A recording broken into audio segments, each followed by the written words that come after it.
aí, pessoal? A Mocidade Online voltou e iremos dar continuidade ao Perguntas e Respostas com Rebeca e Alexandre Cerqueira. Vamos lá. Então, mas agora, Alexandre, voltando para a pergunta e agora olhando um pouco mais na questão da mudança do corpo, como ela reflete no perispírito. Qual que é o entendimento espírita, na visão espírita sobre isso, a transformação, no caso do transexual, a mudança de corpo, e quais são os reflexos dela no perispírito? Então, pergunta também interessante. Há muitos questionamentos vinculados a isso quanto à alteração direta no corpo perispiritual pela cirurgia de mudança de corpo. Algumas interpretações são equivocadas, achando que vai haver alteração perispiritual, né? O perispírito está ligado à nossa essência espiritual. Então, se eu já nasci com a essência espiritual de uma mulher, por mais que tenha encarnado em um corpo de homem, fazer a cirurgia de mudança de sexo não vai direcionar o meu perispírito à mudança também. O meu ser já nasceu com a essência feminina, por mais que esteja um corpo masculino. Então a minha mudança, a minha cirurgia de mudança de sexo vai simplesmente acompanhar um perispírito que já existia, um perispírito não reconhecido no corpo físico naquele sentido. Tinha vivido muitas experiências com mulher, encarnei no corpo de homem. Quero fazer a cirurgia de mudança de sexo do corpo masculino para o feminino. Uma alteração perispiritual. O perispírito já tinha tendência feminina antes disso. Então não há prejuízo com relação à parte perispiritual da coisa. É simplesmente uma identificação do ser naquele corpo, desvinculada à genitália daquele corpo e mais vinculada à essência espiritual do próprio ser. Então a mudança de sexo é perfeitamente natural, se vinculada a essas manifestações simplesmente naturais de uma tendência espiritual que já existia. Perfeito. Agora, tem uma pergunta aqui que eu acho interessante a gente trazer nesse momento, porque fala um pouco também sobre o que você já está falando, né? E a pergunta é a seguinte: todo espírito planeja a sua próxima encarnação e as suas provas ou expiações, ou simplesmente viemos e aqui descobrimos? Então, nem todos. Normalmente, sim, não que planejamos, mas na erraticidade, que é o momento da reencarnação, o momento do planejamento reencarnatório, nós, em diálogo com a espiritualidade, pelas experiências passadas que tivemos, podemos sugestionar experiências que nós queremos ter para o progresso moral e intelectual do nosso próprio espírito. Se a espiritualidade entender pertinente, cabível e da nossa capacidade de vivenciar as experiências, porque eu posso desencarnar com uma sensação de culpa, por exemplo, de algum crime que tenha cometido, e me colocar à disposição da espiritualidade para vivenciar aquela mesma experiência. Mas a espiritualidade mais sábia do que a gente pode colocar: você não está preparado para vivenciar isso agora. Você vai passar pela experiência expiatória e provatória e vai evoluir através de outras questões, não essa. Mas se a nossa sugestão estiver, digamos assim, vinculada e propícia diretamente ao nosso crescimento, se a espiritualidade entender que nós somos hábeis a vivenciar aquilo que propusemos viver, naquela situação, eles aceitam e a gente pode escolher aquela prova, se aceita pela espiritualidade. Existe a situação da reencarnação compulsória. Um caso clássico, por exemplo, são os suicidas. Muitos suicidas desencarnam por esse viés e mesmo desencarnados ainda não aceitam o fato de precisarem encarnar novamente para vivenciar a experiência evolutiva. A experiência encarnatória é necessária ao progresso. A marcha universal funciona dessa forma. Então, querendo ou não, o espírito precisa reencarnar. Nesses casos, por exemplo, de suicídio, não único, mas um exemplo clássico disso, do espírito suicida que desencarna, nem todo suicida desencarna e não tem disponibilidade de voltar a encarnar. São alguns casos. Alguns espíritos desencarnam enquanto suicidas, mas tomam consciência no plano espiritual e, por própria escolha, aceitam a oportunidade nova da encarnação e, inclusive, sugestionam daquela forma que a gente falou as provas e querem que desejam passar para vivenciar o processo evolutivo. Mas alguns suicidas não. Alguns suicidas não têm condição disso. Então esses, por exemplo, que não têm condição disso, ou outros espíritos, por outras circunstâncias diversas, que não têm condição espiritual de estabilidade para aquela condição, para aquela escolha, eles encarnam compulsoriamente, o que a gente chama de reencarnação compulsória. Perfeito. A próxima pergunta, que eu também vou encaixar aqui, eu acho que é bastante interessante pra gente, ela fala sobre a família. E aí, já que a gente está falando sobre reencarnação e a escolha das provas que devemos passar e tudo mais, acho que é bastante legal a gente falar sobre a família nesse momento. E a pergunta é a seguinte: por que é da família que vem as maiores provações? Família tem um grande significado. É onde deveria ter apoio, mas muitas vezes tem as críticas. Então, talvez não seria a família que deveria facilitar as coisas, principalmente para crianças e jovens que não têm muita saída além de conviver com essas pessoas. Então, a família é justamente a nossa família, porque os espíritos que compõem o âmbito familiar são justamente os espíritos com quem mais precisamos trabalhar.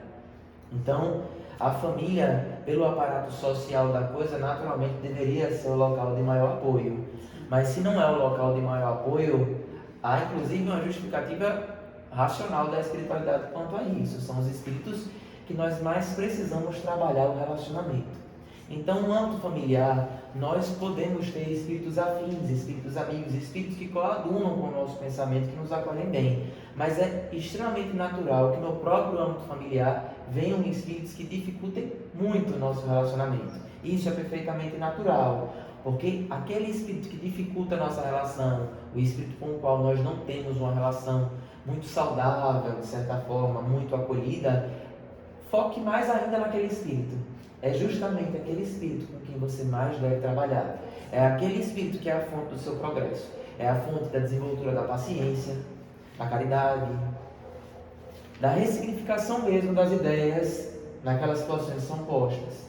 Então, se você, hoje, um jovem espírita, tem consciência desse propósito, não tome as circunstâncias familiares, por mais difíceis que sejam, como simplesmente um castigo ou uma ausência de racionalidade no seu seio familiar.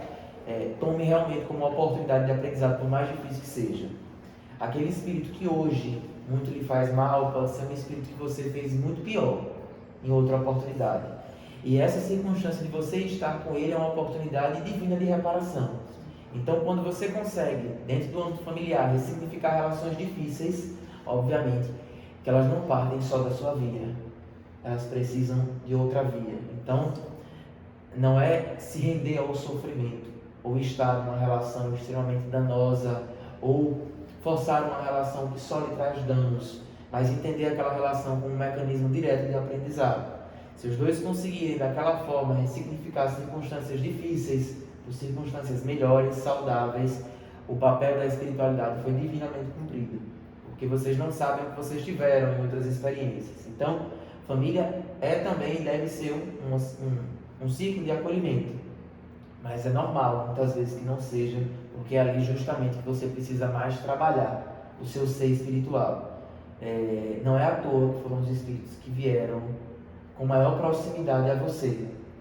Naturalmente também existem, como a gente já falou, os espíritos mais afáveis, os espíritos afins, com quem você se dá melhor. Mas também, de forma natural, existem aqueles que a relação não é tão fácil assim. Então, o trabalho deve ser feito de forma geral por isso. Eu acho que facilita muito também quando a gente entende que o trabalho da espiritualidade é feito de uma forma perfeita. Então, quando a gente se depara com situações onde exige mais paciência, jogo de cintura, parcimônia, a gente pode olhar para elas de uma forma vendo que elas são, na verdade, oportunidades para que trabalhemos determinadas questões que viemos trabalhar aqui. Então, as dificuldades que partem do seio familiar, caso você não consiga resolvê-las ali, elas vão refletindo em outros círculos, em outras esferas da sua vida, até que você aprenda essa lição, né? Então, se tratando de família e estando em casa, talvez seja mais fácil e seja um aprendizado com muito mais amor do que fora. Agora vamos para a nossa última pergunta, que é a seguinte: quando a pessoa desencarna, ela lembra das suas vidas passadas e das pessoas com quem esteve nas outras vidas e voltaram com ela? Então, também é uma pergunta bem recorrente. O espírito desencarna não lembra de todas as suas vidas passadas. Foram muitas e muitas vidas. Nós somos espíritos milenares.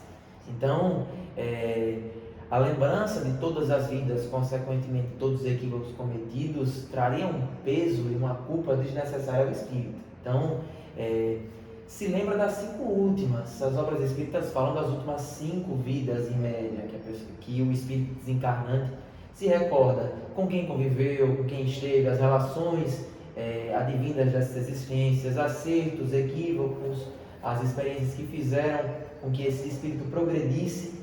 Então, normalmente nas últimas encarnações o espírito lembra quando desencarna. Em todas não, por essa questão do peso. Se a gente na nossa própria vida terrena tem o hábito de tomar culpas que na verdade entravam no nosso progresso, imagine um espírito desencarnante com todo esse estágio de consciência de tudo que já viveu, tudo que já plantou, tudo que já colheu e todas essas experiências. Então não é porque a gente desencarna que a gente está livre dos sentimentos totais de quando encarnados estivemos. Então, normalmente, essas 5 últimas o espírito desencarnante se recorda.